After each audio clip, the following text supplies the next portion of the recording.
Postgraduate Working Permit adalah suatu program yang dibuat oleh pemerintah Kanada untuk international student bisa bekerja di Kanada setelah lulus atau graduate dari suatu college atau university dengan beberapa persyaratan yang akan aku bahas lebih lanjut. Hai guys, welcome back to my channel. Jadi di channel ini tuh aku bahas tentang kuliah dan juga kerja di Kanada.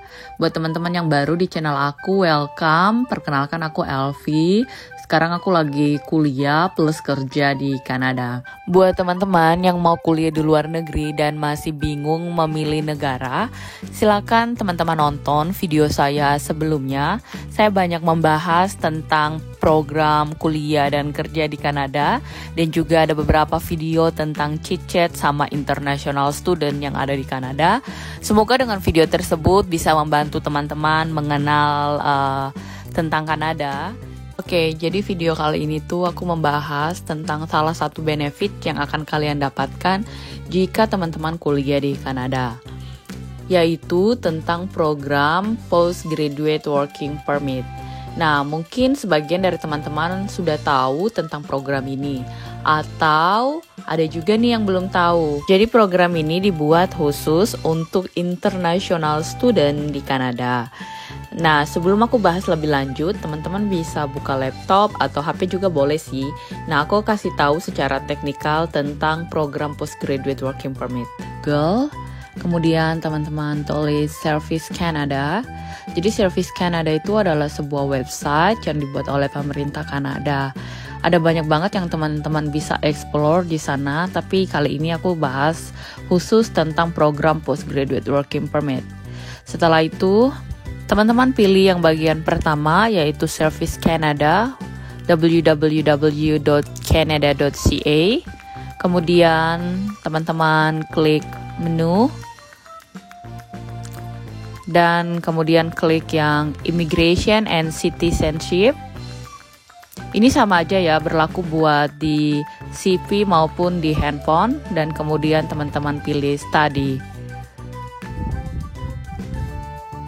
Untuk apply visa pun, baik itu visa visitor, kerja, ataupun untuk apply study permit and working permit, itu semuanya teman-teman bisa lakukan apply melalui website Service Canada. Nah, untuk cara tutorial apply-nya itu saya akan upload setelah video ini tayang. Jadi pastikan teman-teman jangan lupa klik subscribe dan nantikan video-video berikutnya. Oke, lanjut teman-teman klik yang Get a Post Graduation Working Permit. Nanti muncul seperti ini, yaitu penjelasan tentang work in Canada after you graduation. Proses cara apply-nya bagaimana, semua dijelasin di situ. Tetapi yang saya mau bilang adalah bahwa tidak semua student yang lulus dari college atau university yang memiliki Design Learning Institution atau DLI itu eligible untuk apply postgraduate working permit. Jadi memang ada beberapa sekolah atau college yang mereka tuh nggak eligible meskipun mereka punya DLI. Itulah yang biasa aku sebut dengan private school atau private college, dan yang eligible itu disebut dengan public school. Cara ceknya gampang banget, teman-teman sisa klik yang check the DLI list. Kemudian nanti bakal muncul seperti ini.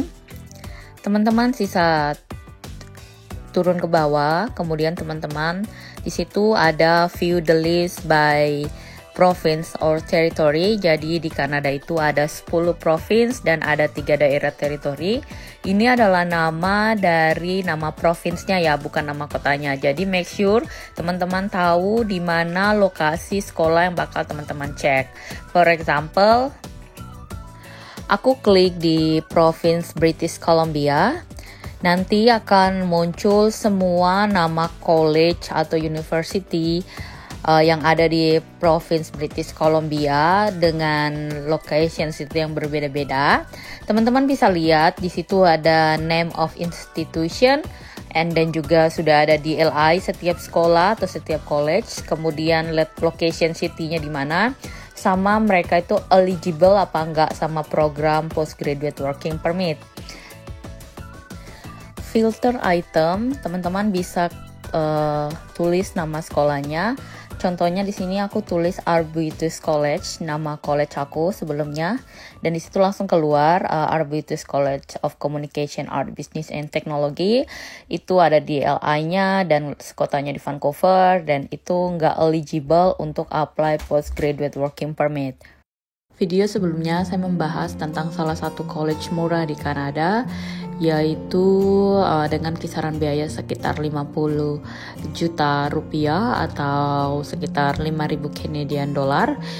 Nah, teman-teman bisa cek sendiri apakah itu eligible untuk postgraduate working permit, dan itu namanya ICSS Language and Career College of BC, dan itu nggak eligible buat postgraduate working permit.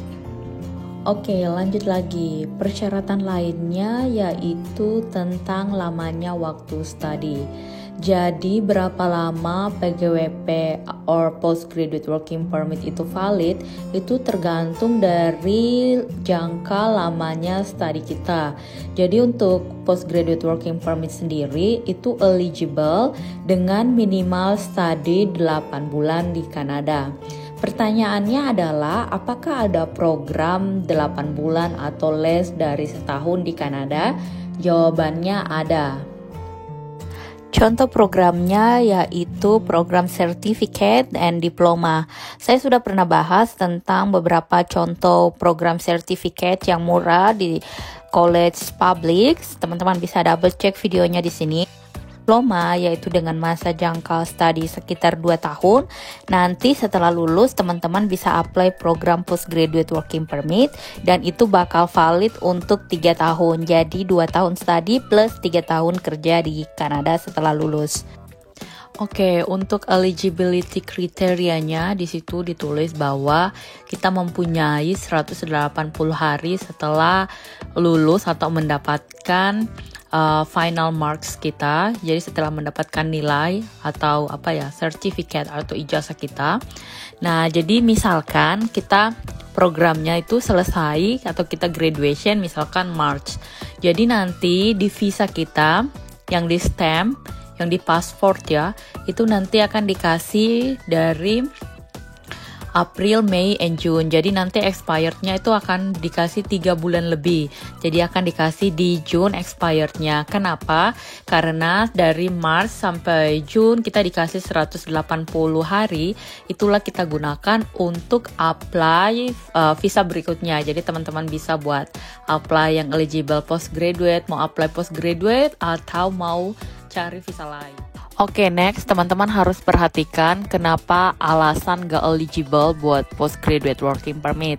Salah satu alasannya itu yaitu kalau teman-teman ngambil study English or French di public or private college, meskipun itu public school atau mereka sekolahnya itu eligible buat postgraduate working permit, tapi kalau mata kuliah yang teman-teman ambil adalah English, itu nggak akan eligible untuk postgraduate working permit.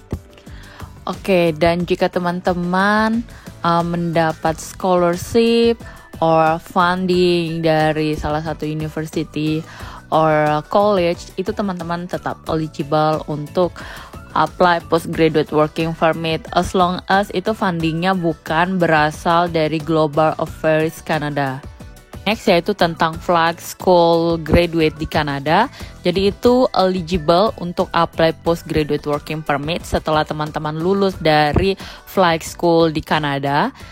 Saya sudah pernah bahas bersama teman saya yang sedang sekolah di salah satu training pilot di Kanada. Teman-teman bisa double check videonya. Teman-teman itu eligible untuk apply postgraduate working permit jika teman-teman itu menyelesaikan atau complete flight training dan memiliki Canadian commercial pilot license. Terakhir buat yang lulusan dari provinsi Quebec, itu mereka ada beberapa aturan-aturan lagi atau ada beberapa persyaratan lagi yang teman-teman harus follow, dan memang khusus untuk provinsi Quebec ini, kalau teman-teman mau sekolah di sana, itu memang ada beberapa peraturan tambahan jika dibandingkan dengan sekolah-sekolah di provinsi lain. Jadi selain peraturan dari federal government Kanada, teman-teman juga bakal ada peraturan dari provinsi di pemerintah Quebec sendiri. Oke guys, thank you for watching. Semoga video ini bermanfaat buat kalian yang lagi cari informasi tentang Postgraduate Working Permit ataupun yang belum tahu tentang program ini. Semoga teman-teman semua yang lagi persiapan prepare kuliah di luar negeri dimanapun ataupun khususnya di Kanada, good luck buat kalian semua. Dan I'm gonna see you in next video. Bye-bye.